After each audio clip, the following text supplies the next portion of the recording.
主啊，把我们里面把圣灵的火把、起初的爱心大大地眺望起来，让我们爱仇敌爱仇敌，对吧？学习耶稣的样式，对吧？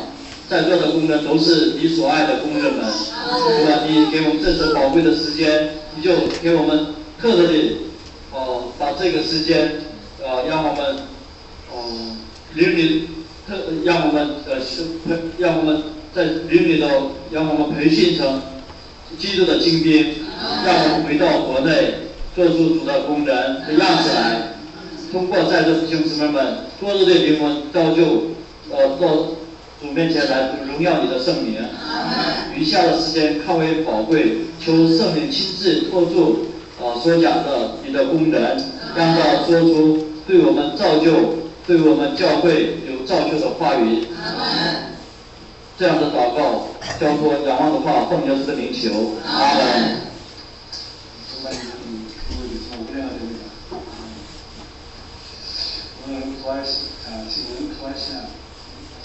继续讲复活信仰。 우리가 왜 믿는가를 깨닫는 시간이 필요합니다. 这个时间是我为什么信主，我们关于这个，我们必须得明白学习好。현 기독교 교계에는 부활보다는 십자가를 더 많이 강조합니다. 现在教会呢，比复活更强调十字架。 바울은 부활을 깊이 조명합니다. 保罗在圣经上，他也一直强调着复活的生命。 부활에 대한 논쟁들을 있습니다. 复活关于复活有很多的争论，看一看。 예수님의 부활은 역사적인 사실입니다. 耶稣基督的复活是历史的事实。阿门。 그러나 기독교 대부분의 기독교 중에서도 이미 예수님의 부활은 끝난 것으로 인식합니다. 끝나버린 사건, 예수님의 부활은 끝나버린 사건. 很多人都以为耶稣复活已经结束了，这样的想法的人很多。 예수님의 부활의 반복은 불가능하다고 말합니다. 很多人耶稣的复活不可能再复活，有这样的想法和议论。 보수주의에서는 예수님의 역사적인 부활은 예수님의 역사적인 사건이다 이것만. 保守派呢一直强调着耶稣复活了，强调着复活。 문제점이 있습니다. 但是有问题。 부활이 불신이여 묻혀버렸습니다. 세계의 역사와 부활은 불신을 했습니다. 역사적인 한 정점에 있었다라고 이렇게 역사와 같이 묻혀버렸습니다. 跟这个复活是跟这个历史埋没了。 부활의 능력을 축소하고 있습니다. 很多人呢把这个复活的缩小，或者일반적인 역사 속의 한 사건으로만 只不过是当时有一件这个复活的事情，当事件而过，现在他们都不相信。 역사 비평학자들은 뭐라고 하냐면 부활이 정말 일어날 수 있었는가. 历史评价、历史学家的他们真有复活过这事情吗？他们有这样。 역사를 공부하면 예수님의 부활을 인정할 수가 없습니다. 믿기 어렵습니다. 예수님의 부활을 믿기 어렵습니다. 学习历史的话，难以相信耶稣复活。 그러나 부활은 역사적인 사건을 초월한 역사적 사건. 但是耶稣的复活，你超过历史。阿门。 창조, 부활, 이 기독교의 역사에 두 가지 중요한 사건입니다. 我们基督教来说，这个创造和复活，这是都世界上最大的事情。 창조와 부활은 역시 입증의 대상이 될 수가 없습니다. 创造和复活是不能。 히브리서 11장 3절에 믿음으로 천지가 창조되었다고 기록되어 있습니다. 希伯来书11章3节以信心为这个创造了这个世界。 또 부활을 그 자체를 공산한 거 없습니다. 复活，现在的复活，看到复活的人都没了。 창조와 같이 신비 속에 주셨습니다. 与创造一起埋没了。 증인이 없습니다. 现在没有证人。 부활에 따라서 중요한 사건입니다. 复活是很重要的事情。이 원초적 사건, 이것이 부활입니다. 예, 원초적, 예, 근본. 根本是复活是根本的事情。 우리는 예수님의 부활을 보는 관점이 바뀌어야 합니다. 我们对耶稣的复活的我们有换个那个观点。 창조가 세상이 창조되었듯이 부활도 뭔가 잉태하는 사건을 봐야 합니다. 创造跟创造一样，复活也同样的也看到复活的复活的예, 그 창조도 하나의 사건이 일어났듯이 부활도 하나의 뭔가 잉태하는 것이 나와 사건 잉태하는 것이라고 말합니다.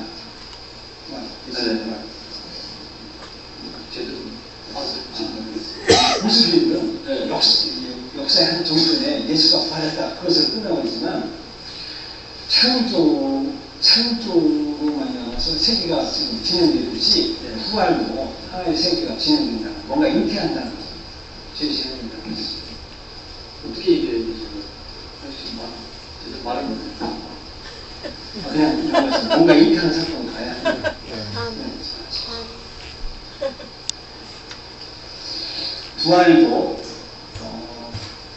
부활을 예수님의 부활을 보는 관점이 바뀌어야 합니다. 我们必须我们的观点得改变一下，耶稣复活。 뭔가 잉태하는 사건으로 봐야 합니다.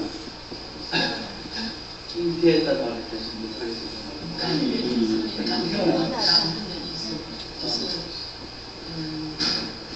부활을 잉태했다는 건 정말 예. 复活本身是孕育的一些东西。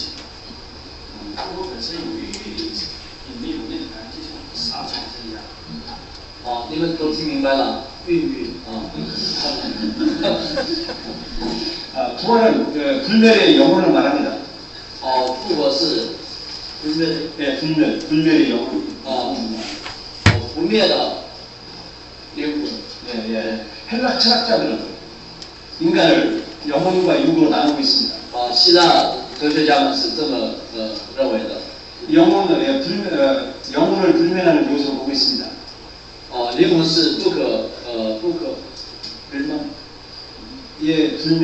不灭的，灵魂是不灭的，这样的哲学家们，希腊 우리가 죽는 것은 영혼이 몸에서 해방된다는 것을 말하고 있습니다.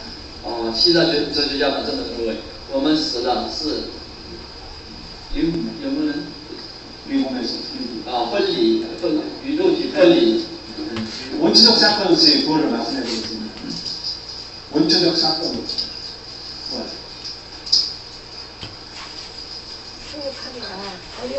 결국엔 통역사가 바뀝니다. 기적이라고 흔히 이야기하잖아. 复活以为都认为是奇迹。 나중에 예수님의 부활을 기적이라고 말하고 있습니다.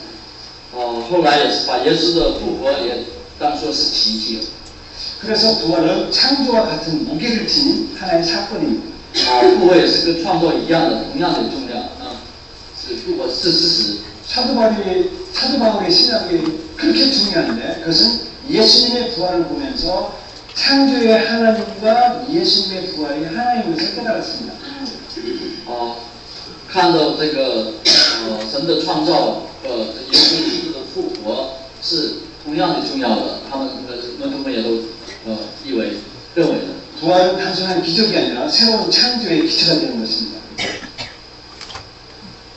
단순한 기적이 아니라 새로운 창조의 기초가 되는 것입니다. 새로운 영적인 세계가 열린다는 것.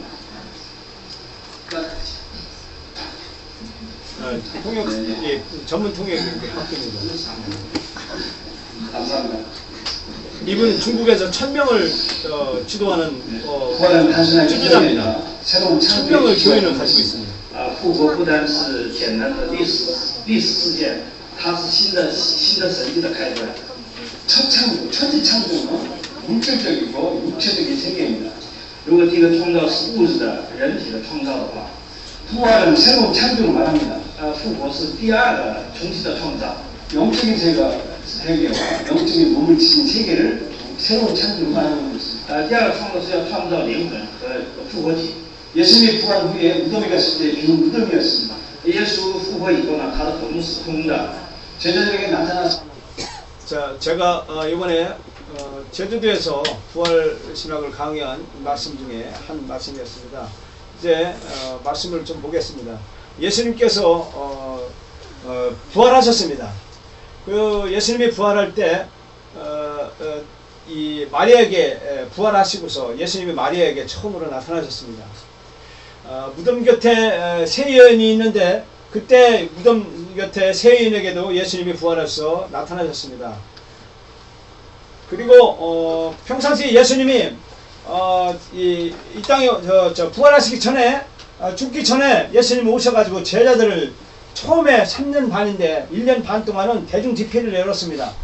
사람들한테 기적을 행하니까 사람들이 수많은 사람들이 수천 명씩 모여서 안수받고 기적을 받고 병 고침 받고 그래가 사람들이 예수님을 따라오기 시작했습니다.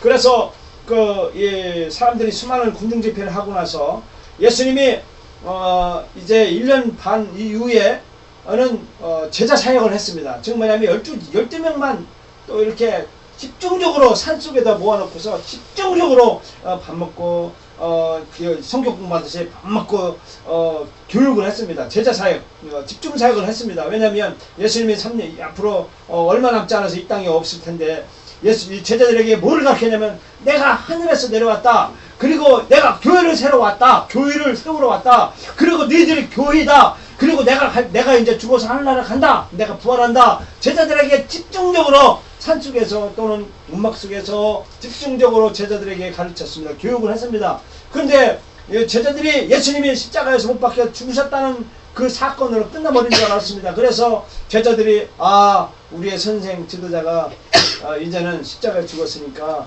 우리는 이제 다 끝났어. 우리 집으로 가자. 그래서 엠마오로 이제 집으로 제자들이 이제 집으로 통으로 가는 중간에 부활하신 예수님께서 엠마오 가는 주 제자에게 나타나신 겁니다.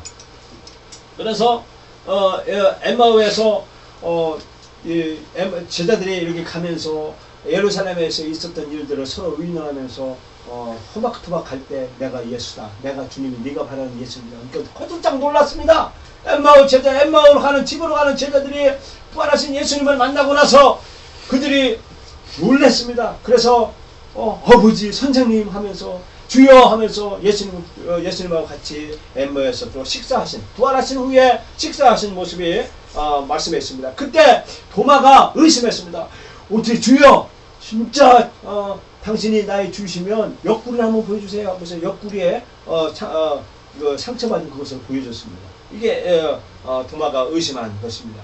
그리고 또 베드로가 고기 잡을 때 부활하신 예수님이 베드로에게 더 깊은 곳으로 가자 이렇게 해서 고기를 많이 잡은 그 기적을 베풀으셨고 베드로에게 뭐라고 말씀하셨냐면은 네가 나를 사랑하느냐 그렇게 말씀하셨습니다. 그러니까 이 베드로가 예 주님을 사랑합니다. 그러니까 또 베드로에게 네가 나를 사랑하느냐 그러니까 예 주님이 하시지 않습니까? 또 네가 나를 사랑하느냐 그러니까 예 주님이 하십니다 라고 베드로가 그렇게 했습니다. 그렇게 뭐라고 하느냐면 네가 나를 사랑한다는 그 말은 내가 이해를 네가 한 말에게는 이해를 할 수 없지만 너는 내 양을 먹이라고 했습니다. 예수님의 양을 먹이라고 했습니다. 그래서 베드로는 사명을 다시 주님 앞에 부여받아서 주님이 그렇게 가르쳤던 내가 하늘에서 내려왔고 이 땅에 거룩한 교회를 세우기 위하여 이 땅에 내려왔고 내가 이 땅에서 예수님이 이 땅에서 죽으셨고 그리고 장사지내서 부활하심으로 교회를 완성시키고 하늘나라 간다 라는 그 말씀을 메시지를 베드로에게 부여해 주셨습니다. 그래서 내 양을 먹이라 네가 사랑으로 양을 먹이라 라고 사명을 주신 말씀인 것입니다. 결국에는 베드로는 사명을 다 감당하죠. 그리고 예수님이 마지막 날에 뭐라고 부탁했느냐면 뭐라고 말하냐면 예루살렘을 떠나지 말라 그랬어요. 예루살렘을 떠나지 말라. 예루살렘이 뭐냐면 그 하나님의 교회의 근본 바탕이에요. 교회를 떠나지 말라는 겁니다. 교회를. 그리고 떠나지 말고 내가 너에게 분반 그것을 선물을 받을 때까지 너희는 예루살렘을 떠나지 말고 그리고 선물을 받으면 이제 너희들은 가서 땅 끝까지 전하라 라고 하는 이 예수님의 마지막 분부를 전해왔습니다. 이때 예수님이 마지막 제자들에게 부탁을 하면서 하늘나라 올라갑니다. 승장합니다. 제자들은 뭔가 무슨 말인지를 잘 이해할 수 없을지도 모릅니다. 그러나 이 제자들은 예수님의 부활하고 하늘나라 올라가는 그 순간을 바라보고서 120명의 성도들이 이제는 벌벌벌 떱니다. 마가 다락방에서 벌벌벌 떨어요. 한편으로는 이제 신기하기도 하고 신비한 체험도 하기도 하고, 또 한편은 이제 예수를 죽였던 무리들이 우리를 죽일까 봐서 이제 겁이 덜컥 들어서 그 다락방에서 부둥켜갖고 서로 껴안고 기도하면서 기도하기 시작했어요. 그때 40일 만에 그들이 그 기도하며 두렵고 떨림으로 기도하는 바람으로 하늘에서 예수님이 올라가시면서 성령을 선물로 준다고, 그 성령이 하늘에서 선물로 내린 것입니다. 그들이 방언하고 그들이 막혔던 그 가슴에 탁 치러져서 터졌습니다. 뭐라고 말하냐면 예수가 부활하셨다. 성령으로 말하기 시작했어요. 너희들이 죽인 예수가 다시 살아났다. 그래 봐라, 예수가 다시 살아나서 온 인류를 구원하고 죽음을 이기고 사실 다 라고 선포하기 시작했다. 이것이 기독교의 핵심인 것입니다.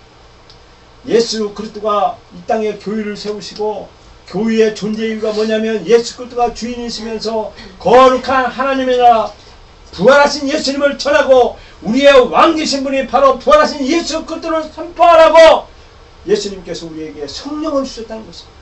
그래서 우리는 성령을 받았으니 나가서 예수가 부활했다라고 세상 사람들에게 전하며 전파해야 된다는 것입니다. 저는 지난 주간에 제주도에서 중국에 있는 신학생들, 저 길림성, 저기 북경, 연길, 청도 수백 킬로 떨어진 그곳에서 그들이 산골 오지만에 있는 교회 지도자들이 걸어서 버스 타고 기차 타고 지하철 타고 비행기로 또는 와가지고 북경에 모여서, 북경에서 우리 지도자가 북경으로 날아가서 북경의 그 25명의 신학생들을 비행기 타고서 제주도에 지난주 월요일날 오후 2시에 입국했습니다. 그 중에서 불법 체류자 한 분이 있어서 1시간 반 동안을 입국을 하지 못했습니다. 우리 북방신학교 부학장님께서 보증을 섰습니다. 이 사람이 만약에 행방 불명되면 2,500만 원을 우리가 물겠습니다 라고 한 각서까지 쓰면서 1시간 반을 기다려 결국 입국을 했습니다.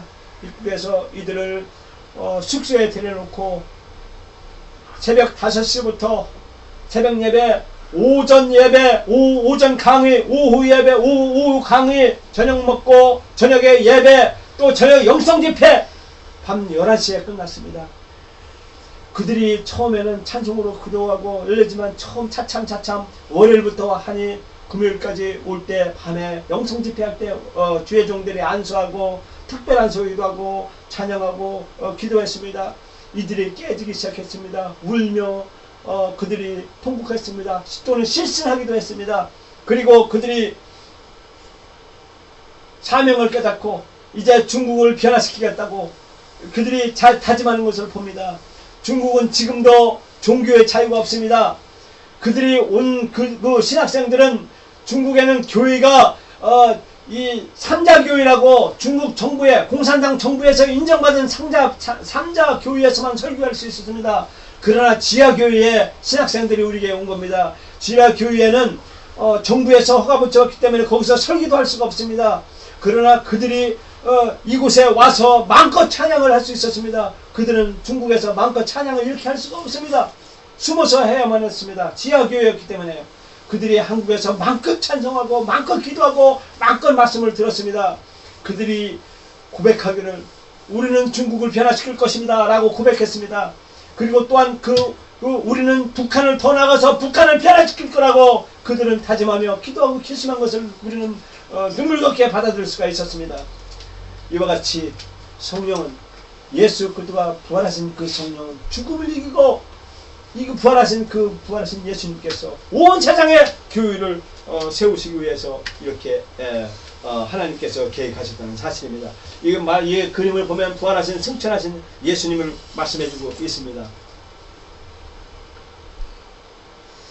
다음 사진을 보면 이 사진은 이 사진을 보시겠습니다. 북방신학교 제주 해외 제주도 집중교육 영성훈련이라서 2011년 1월 18일부터 29일간 2주 동안입니다. 신양교회 제주도에서 했습니다. 이들이 25명의 중국 사람들입니다. 중국 지하교회 지도자들입니다. 이들이 한국에 와서 영성훈련을 받고 교육을 받고 돌아가게 되는 것입니다. 우리가 교회의 존재 이유가 예수 그리스도가 주인이다. 그리고 예수 그리스도가 부활했다 라고 선포하는 것입니다. 이것은 우리가 하는 것이 아니라 우리 속에 예수님을 믿거든 우리 속에 성령님께서 역사하시다 예수가 부활했다고 선포하는 것입니다. 여러분과 저는 이제 우리의 교회의 성도이고 하나님의 말씀을 받았사오니 이제는 성령으로 나가서 예수가 부활했다라고 선포하시기 바랍니다. 그래서 주의 이 제자로서의 삶을 사시기를 예수님의 이름으로 축원합니다. 기도하겠습니다.